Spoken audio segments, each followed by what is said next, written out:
Hello అండి, అందరికీ welcome back to my channel. ఈరోజు ఇంటిని రమ్మని ఎపిసోడ్ ఏమైందో తెలుసుకుందాం. ఆరాధ్య పల్లవిని తీసుకెళ్ళి ఈమె మా అమ్మమ్మ అని చూపించడంతో పల్లవి దాంతో ఆగకుండా అవనికి అమ్మ ఉందా, అయితే నేను ఎలా అమ్ముకుంటానని చెప్పి బాధ పెట్టడం కోసం మీ అమ్మ వచ్చిందని చెప్పి, నాకు సంతోషమే అక్క, మీ అమ్మ వచ్చింది సరే, మీ నాన్న ఎందుకు రాలేదు చెప్పాలి కదా, మీ నాన్న ఎక్కడున్నాడో కూడా చెప్పాలి కదా, మీ నాన్న ఎవరో చెప్తే ఇంకా సంతోషిస్తాం కదా మేమంతా. మీ నాన్న ఎవరు, ఆయన ఎక్కడున్నాడు, మీ నాన్నతో పాటు మీ అమ్మ ఎందుకు ఉండట్లేదు, ఆయన ఎప్పుడు వస్తాడు ఇక్కడికి, అవన్నీ కూడా చెప్పొచ్చు కదా అక్క. మీ నాన్న వస్తాడా రాడా, లేకపోతే ఉన్నాడా లేడా, అదైనా చెప్పాలి కదా అక్క మాకు అని పల్లవి అడుగుతూ ఉంటుంది. ఇప్పుడు వాళ్ళ నాన్న గురించి ఏమీ అడక్కమ్మా అని చెప్పి అవని వాళ్ళ అమ్మ చెప్పడంతో, ఎందుకు అడగకూడదు అని చెప్పి అనడంతో, ఇప్పుడు కాదమ్మా మళ్ళీ చెప్తాను అని చెప్పడంతో, సరే మీ భర్త ఎవరు, ఆయన ఎక్కడున్నాడు అని అడుగుతుంది.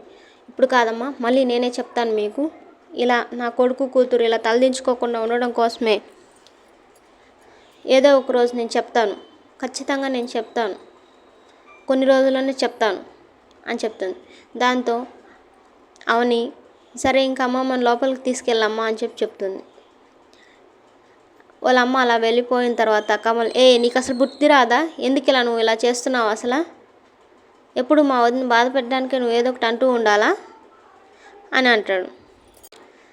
వాళ్ళ అమ్మకి పాలిచ్చి వాళ్ళ అమ్మ అలా చూస్తూ ఉండడంతో, ఏంటమ్మా ఆరాధ్య అలా చూస్తూ ఉన్న అమ్మమ్మ ఉండడంతో, మా నానమ్మ తాత బాగున్నట్టే నువ్వు చాలా అందంగా ఉన్నావు అని చెప్తుంది ఆరాధ్య. దాంతో అందం సరిపోదమ్మా గుణం కూడా ఉండాలి అనడంతో, మా శ్రేయ పిన్ని పల్లవి పిన్నిని చూడడంతో నాకు కూడా అది అర్థమైంది అమ్మమ్మ, నువ్వు నా కథలు చెప్తానంటే నేను నీ దగ్గర పడుకుంటాను అమ్మమ్మ, మా అమ్మమ్మ తాతయ్య ఇలాగే నా దగ్గర కథలు చెప్తూ ఉంటారు, మా అమ్మని మచ్చిక చేసుకొని నీ వైపుని తిప్పేసుకున్నావు ఆరాధ్య అని ఇంతలో వాళ్ళు మామయ్య అంటారు. అదేంటి నేనేం తిప్పేసుకున్నాను అమ్మమ్మ, నేను బెస్ట్ ఫ్రెండ్స్ మామయ్య అని చెప్తాను.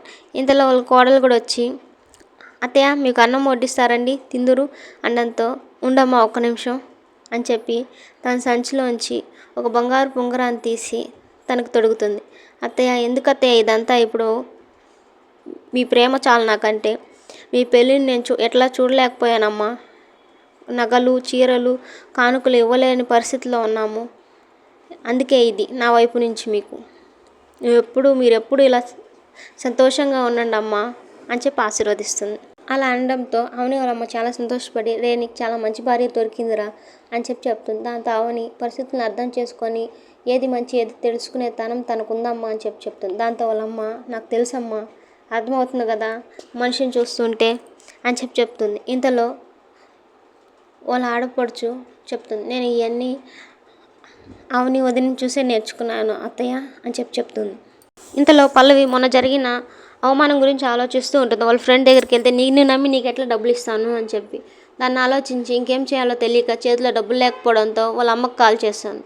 వాళ్ళ అమ్మ ఆ కాల్ని చూసి, పల్లవి నాకు అసలు ఎందుకు చేస్తుంది, ఎప్పుడు వాళ్ళ అమ్మకే చేసే పల్లవి నాకు చేస్తుంది ఏంటి అని చెప్పి సరే అని చెప్పి ఫోన్ ఎత్తుతుంది. డాడీ నా గురించి పట్టించుకోవడం మానేశాడమ్మా, నువ్వు కూడా పట్టించుకోవడం మానేస్తావా, కన్న కూతురు ఎటైపోయినా ఏం చేయాలి నువ్వేం చెప్పవా అని అడుగుతుంది. దాంతో ఇప్పుడు ఏమైంది, అసలు ఏమైనా గొడవలు ఉన్నాయా అని వాళ్ళ అమ్మ అడుగుతుంది. దాంతో పల్లవి, చేతిలో డబ్బులు లేకపోతే ప్రతిదీ ప్రాబ్లంగానే ఉంటుంది కదమ్మా, ఇది నీకు తెలియదా, చిన్న చిన్న అవసరాలకు కూడా చేతుల్లో డబ్బులు లేక నేను ఎంత ఇబ్బంది పడుతున్నానో నీకు తెలుసా అసలు అని చెప్పి వాళ్ళ అమ్మని అడుగుతుంది. ఖర్చుల కోసం ఫ్రెండ్స్ని అడిగితే, కోటీశ్వరుడు కూతురివి నువ్వు మమ్మల్ని అడగడం ఏంటి అని చెప్పి నన్నే ఎగతాళి చేస్తున్నారు మా అని చెప్పడంతో, సరే అమ్మా అని చెప్పి వాళ్ళ అమ్మ అంటుంది. నాకు తల కొట్టేసినట్టుందమ్మా, నా పరిస్థితి ఇక్కడ నీకు అర్థం కావట్లేదు మామ్, డాడ్ లాగే నువ్వు కూడా నాకే సంబంధం లేదంటూ చెప్తావా ఏంటి, అప్పుడు నేను నీకు కూడా ఫోన్ చేయడం మానేస్తాను అని చెప్తుంది. దాంతో వాళ్ళమ్మ, పిల్లలు ఎలాంటి వారైనా నాకేం సంబంధం లేదని ఏ తల్లి అనదే, నేను నీ తల్లిని కదే, నేను అలా అనుకోను, నా దగ్గర ఒక 20,000 ఉన్నాయి, రేపు వచ్చి తీసుకెళ్దురా అని చెప్పడంతో Pallavi thank you ma'am, thank you అని చెప్తుంది. ఇంతలో వాళ్ళ అమ్మ కన్న కూతురితో తల్లి ఎలా మాట్లాడాలో కూడా తెలియదు. నా డబ్బులే కావాలి దానికి, నా ప్రేమ మాత్రం ఎలాగా అవసరం లేదు. ఒక్కగానొక్క బిడ్డ, దాన్ని చూసి మురిసిపోయే ఒక్క గుణం కూడా లేదు అని బాధపడుతూ ఉంటుంది. ఇంతలో అవని వాళ్ళమ్మ మొన్న ఆమె చూసిన దాని గురించి ఆలోచిస్తూ ఉంటుంది. చక్రధర్ ఆమెని తీసుకురమ్మన్నారనే విషయం ఆమెకు తెలిసిపోయి ఉంటుంది. ఏమ్రా, ఆమె కనిపించకపోవడం ఏంటి? అది ఇక్కడికి వచ్చిందంటే ఈ సిటీలోనే ఎక్కడొకక్కడ ఉంటుంది. దాన్ని ఎత్తకపోవడం ఏంటి మీరు? రే, అది కనిపించిన వెంటనే చంపేయండి దాన్ని. ఎంతమందిని పెట్టైనా అది ఎక్కడుందో వెతకండి. అది మీకు కనిపించిన వెంటనే అది ఇంకెవరికి కనిపించకుండా చేయండి అని చెప్పేస్తాడు. అది ఆ మీనాక్షి వినేస్తుంది. దాంతో దాన్ని ఆలోచిస్తూ ఉంటుంది. ఇంతలో అవని వచ్చి, నా తండ్రి ఎవరన్నది నేను అడిగినా తమ్ముడు అడిగినా చెప్పలేదంటే దానికి ఏదో ఒక కారణం ఉంటుంటుంది కదమ్మా. సరే, మేము అర్థం చేసుకుంటాం, మేమేం అడగంలే దాని గురించి అని చెప్తుంది. సరే అమ్మ, నేను సందర్భం వచ్చినప్పుడు నేనే చెప్తాను అని అవని వాళ్ళమ్మ చెప్తుంది. ఇంతలో కమల్ పల్లవి దగ్గరికి వచ్చి, ఏంటి నీది 1000 వాట్స్ బల్బ్ లాగా వెలిగిపోతూ ఉంది, నా ముఖం నా ఇష్టం అనడంతో, ఇలాంటి తక్కువ ఆన్సర్లు చెప్పకపోతే ఆశ్చర్యపోవాలి, చెప్తే ఆశ్చర్యం ఏముందలే అని అంటుంది. అవును, సెటైర్లు వేస్తున్నావు ఏంటి? సెటైర్లు అని కమల్ని పల్లవి ఇలా అంటుంది. అబ్బో, బాగానే మాట్లాడుతున్నావు అయితే అని కమల్ అంటాడు. హలో ఏంటి అని చెప్పడంతో, నీకు ఎంతమంది ఫ్రెండ్స్ ఉన్నారు అని కమల్ అడుగుతాడు. ఎందుకు, ఊరికే క్యాజువల్గా అడుగుతున్నాను, చెప్పు ఎంతమంది ఉన్నారు? ఒక 10-15 వరకు ఉంటారు. నీ ఫ్రెండ్స్ తల్లిదండ్రుల పేర్లు ఏంటి, వాళ్ళు ఏం చేస్తుంటారు అని అడుగుతాడు.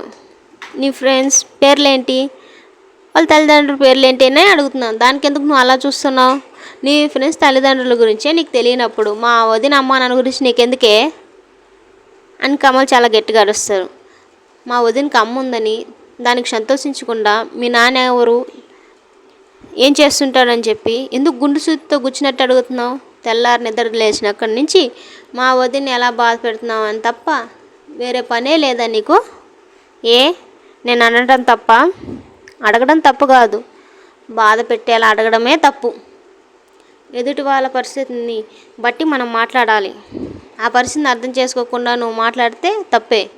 నీ పద్ధతిని, నీ దుస్తదాన్ని ఏం మార్చుకోవా? నువ్వు చూడటానికి అందంగానే ఉంటావు, కానీ రాక్షసి బుద్ధి అంటే నీకు అని కమల్ అనడంతో, నువ్వు అడిగే వాటికి నువ్వు చెప్పే వాటికి 10 రకాలుగా సమాధానం చెప్పేలా నాకొచ్చు. నీతో డిస్కషన్ పెట్టుకొని తలనొప్పి తెచ్చుకోవడం అనవసరం. నాకు నిద్ర వస్తుంది. ఓకే, గుడ్ నైట్ అని పడుకుంటుంది. దాంతో ఒకసారి లేయి పైకి అని లేపుతాడు. ఎందుకు అని పల్లవాడడంతో, ఒకసారి లేయి చెప్తాను అని చెప్తాడు. సరే, ఒకసారి బయటకు పోదాంపా అని అడుగుతాడు. రా, చెప్తే కానీ రావా? రా, బయట రా అని బయటికి తీసుకొచ్చిన తర్వాత, మా వదిన్ని బయట పెట్టినందుకు నువ్వు బయటే పడుకో, నాకు నిద్ర వస్తుంది, నేను వెళ్ళి లోపల పడుకుంటా అని చెప్తాడు. బావా తలుపు తీ అంటూ డోర్ కొడితే, నేను తీయను పో, డిస్టర్బ్ చేయకు, నాకు నిద్ర వస్తుంది అని చెప్పిస్తాడు. దాంతో పల్లవి అక్కడే పడుకుంటుంది దోమల మధ్యలో. అయ్యో, దోమలు అనుకుంటే అక్కడే పడుకుంటుంది. పల్లవి చాలా హడావిడిగా బయలుదేరుతూ ఉంటుంది. దాన్ని చూసిన కమల్, ఎక్కడికి హడావిడిగా బయలుదేరుతున్నావు అని అడుగుతాడు. మీ నాన్న దగ్గరికి కాకపోతే మీ తాత దగ్గరికి వెళ్ళు, మీ ముత్తాత దగ్గరికి వెళ్ళు అని సమాధానం చెప్తాడు. బయటికి వెళ్ళాలనుకున్నప్పుడు ఇంట్లో వాళ్ళకి చెప్పి వెళ్ళాలని తెలియదు ఆ మాత్రం? నీకు అలాంటి పద్ధతులు ఏం తెలియవు, తెలిసినా కూడా అవి పట్టించుకో, అవును కదా అని అడుగుతాడు. మొన్న మీ నాన్న గురించి గొడవ పడ్డానన్నావు, మొన్న మీ నాన్న నీ గురించి పట్టించుకోవట్లేదన్నావు, మీ నాన్న ₹1 కూడా ఇవ్వనని చెప్పాడు, మీ నాన్న ఇంటికి ఇంకెందుకు వెళ్తున్నావు? అయితే మా డాడీతో గొడవ పడ్డానని చెప్పాను, కానీ మా డాడీకి నాకు ఏ సంబంధం లేదని నీకు చెప్పలేదే అని చెప్తాను. నేను చక్రధర్ కూతుర్ని ఏమనుకుంటున్నావు అని చెప్తాడు.